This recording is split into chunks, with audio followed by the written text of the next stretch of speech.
Welcome to సనాతన ధర్మం channel. ఈ వీడియోలో శ్రీకృష్ణుడు చెప్పిన కర్మఫలం గురించి ఏమిటో తెలుసుకుందామా? జన్మించిన ప్రతి ఒక్కరూ తమ జీవితకాలంలో ఎన్నో పనులు చేస్తుంటారు. వీటిల్లో మంచి, చెడు కలిసి ఉంటాయి.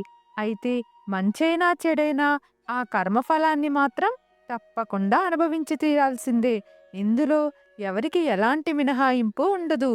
దేవుడైనా సరే మానవ జన్మ స్వీకరించాక కర్మఫలాన్ని అనుభవించక తప్పదని తెలియచేసే ఒక కథను శ్రీకృష్ణుడు మనకు చెప్పారు. దానిలో మొదటిగా దేవకీదేవి ధర్మ సందేహం.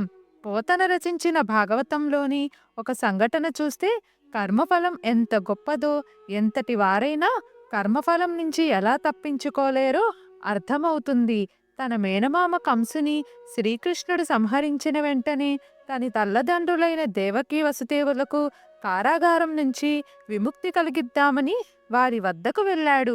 ఆ సమయంలో దేవకీమాత కృష్ణుని చూసిన వెంటనే, నాయనా, నువ్వే పరమాత్మునివి కదా, నీకు ఇన్ని దైవిక శక్తులు ఉంటాయి. అయినా నువ్వు కంసుని సంహరించి మమ్మల్ని కారాగారం నుంచి విడిపించటానికి ఎందుకు 14 సంవత్సరాలు ఆగావు అని అడిగినది.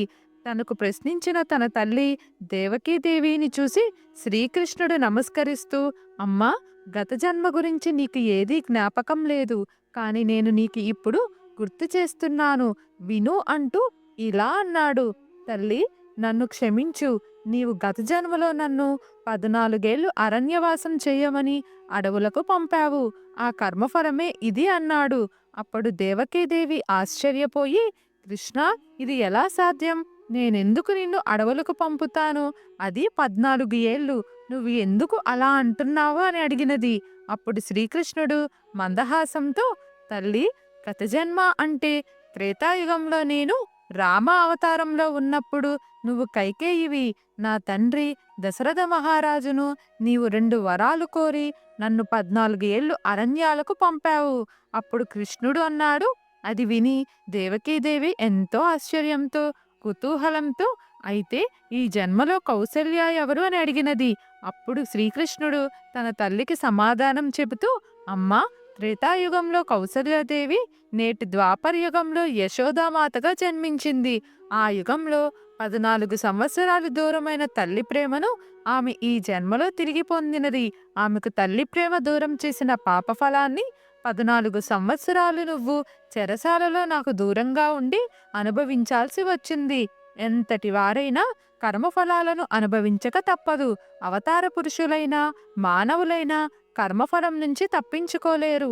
అందుకే కంస సంహారానికి, మీ చెరసాల విముక్తికి 14 ఏళ్ల సమయం పట్టిందని కృష్ణుడు దేవకీదేవికి వివరించాడు. కర్మఫలాన్ని అనుభవించటం ఆ దేవతలకే తప్పలేదు. ఇక మానవ మాతృలం మనకు ఎలా తప్పుతుంది? ఎవరైనా సరే కర్మను అనుభవించక తప్పదు. అందుకే చేసే పనులు, చెప్పే మాటలు మంచివై ఉండాలి. మంచి చేయలేకపోతే పర్వాలేదు, కానీ ఎవరికి ఎన్నడూ చెడు తలపట్టకూడదు. ఆ పాపఫలం ఎన్ని జన్మలెత్తినా వెంటాడుతూనే ఉంటుంది. ఇలాంటి కథలు తెలుసుకొని మంచి మార్గంలో పయనించాలన్న ఆకాంక్ష అందరిలో కలిగించడమే ఆ కృష్ణుడి యొక్క ముఖ్య ఉద్దేశం.